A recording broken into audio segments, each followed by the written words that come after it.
कि भला आदमी खाली भोज खाते हैं, खिलाते किसी को नहीं। तो खाते हैं तो खिलाइए भी। तो सत्संग का आयोजन भी किए हैं, हम लोग लाभ लिए हैं। हम लोग भी नहीं करें, जिनको सामर्थ्य है उनको जरूर सत्संग का आयोजन करना चाहिए। पहचान है तो कोई बात नहीं है, छोटे स्तर पर ही सही, लेकिन वह सत्संगी क्या जिसके दरवाजे पर गुरु दरबार नहीं लगे सत्संग न हो, कम से कम साल में एक बार। आप लोगों को, अधिकांश लोगों को मालूम है कि अंग्रेजी महीना के प्रथम रविवार को मेरे यहाँ मासिक सत्संग होता है। जिनको नहीं मालूम है उनसे मैं आग्रह करता हूं,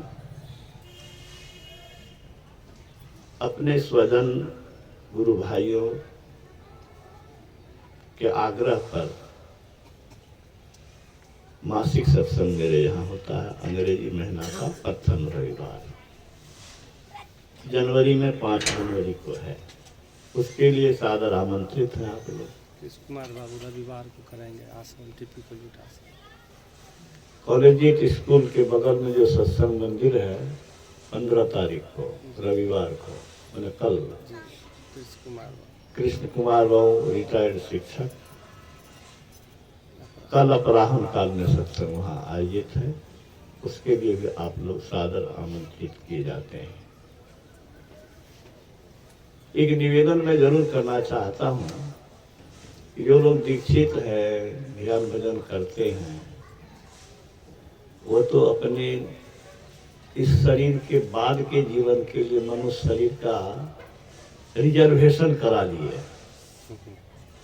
आप बाल बच्चे के लिए अगर रिजर्वेशन आप नहीं कराते हैं तो बोलिए आप क्या कर रहे हैं। बाल बच्चे को प्रेरणा देना आपका धर्म है। नहीं माने, कुछ लोग कहते हैं कि नहीं मानता, नहीं मानता तो नहीं माने, लेकिन यदि आप कहें नहीं तो आप दोषी हैं। इतने बहुमूल्य चीज को, जो परम मूल्यवान, जिससे ज्यादा कोई मूल्यवान चीज हो नहीं सकता है, गुरु बिना प्रभु मिलते नहीं, ऐसा बड़ा मजाल। प्रभु गुप्त हैं, गुरु प्रकट हैं एक ही दयाल। सगुन रूपी ईश हो सबको नजर निहाल। गुरु धन्य है, गुरु धन्य है, गुरु धन्य है दाता। तो सिर्फ अपने दीक्षित रहकर सत्संग करने वाले हम समझते हैं बाल बच्चे के साथ अन्याय कर रहे हैं। धन संपत्ति क्षणिक चीज दे रहे हैं, किसका जीवन कब छूटेगा कोई ठिकाना नहीं है, उसकी व्यवस्था कर रहे हैं। लेकिन उसके अनंत जीवन के लिए अगर आप मार्गदर्शन भी नहीं करते हैं, प्रेरणा नहीं देते हैं, तो आप उसके साथ घात कर रहे हैं। या यूं कहिए, स्वामी रामतीर्थ ने कहा कि हमारे ब्रह्म ज्ञानियों ने ब्रह्म ज्ञान से समाज को वंचित कर दिया, समाज के बहुवर्ग को वंचित कर दिया। परिणाम क्या हुआ? वह स्वयं भूल गया, क्योंकि विद्या खर्च करने से बढ़ती है, वो बांटना बंद कर दिया तो वो भूल गया, और भूल गया तो ईश्वर के दिए हुए अनमोल ज्ञान और विचार को अगर लोगों में आप नहीं फैलाते हैं तो आप भी वही गलती कर रहे हैं। ईश्वर तभी प्रसन्न रहेंगे जब ईश्वर प्रदत्त आपको जो कुछ मिला है उससे दूसरे को भी लाभान्वित करने की कोशिश करेंगे। तो ये सद्ज्ञान, संतों के ज्ञान से बढ़कर के मूल्यवान कुछ नहीं संसार में। अपने स्वजन परिजन के बीच इसको फैलाना धर्म है। हम लोगों ने प्रतिज्ञा भी की है कि तन मन धन से संस्मृत के प्रचार प्रसार में मददगार रहेंगे।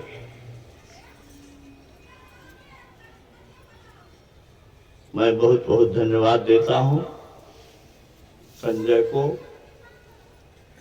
इनके परिवार को,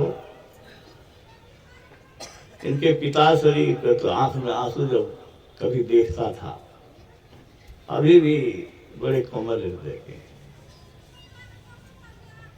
मैं उनकी श्रद्धा भक्ति को नमन करता हूं। बहुत अच्छा यज्ञ आपने किया, इतने लोगों को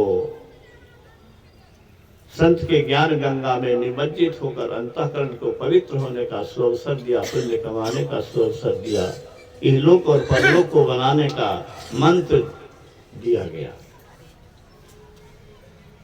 और इस अवसर पर आकर के हमारे परमाराध्य की अवतरण भूमि से स्वामी योगानंद बाबा की तो तारीफ करनी पड़ेगी।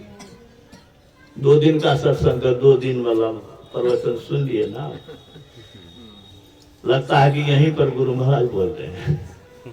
अब कहाँ बोले हैं, 2 दिन का सत्संग हुआ है, वही खोज करके सुना दिए। अंतिम पाल ईश्वरत्व का भर साधन आपने सुन लिया कि जो जल में जल पैठ न निकले धुरी मिला जुला, उसकी चर्चा हुई थी। उसके अनुसार अद्भुत है इनका अपराहन का अपराहन। अंतिम पाली तो अंतिम पाली। सो नवगछिया से हमारे फूल बाबा आकर के 4 चांद लगा दिया। इनकी राग रागनी, इनके गले की मिठास और संतवानी की मिठास, आनंद आनंद हो गया। आप लोगों ने भी यहाँ आकर के सत्संग समारोह को भव्य बना दिया। गुरु दरबार में उपस्थित होने से का लाभ तो आप लोगों को स्वयं मिला है। फिर भी हम आयोजक की ओर से सबका आभार प्रकट करते हैं।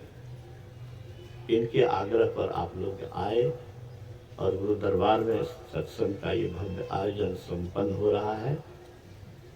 एक भजन बाबा से और सुनना चाहेंगे, इसलिए कि लोग हमको कहेंगे बाबा के और भजन है कि ये तो ठीक रहे। श्री सद्गुरु महाराज की जय।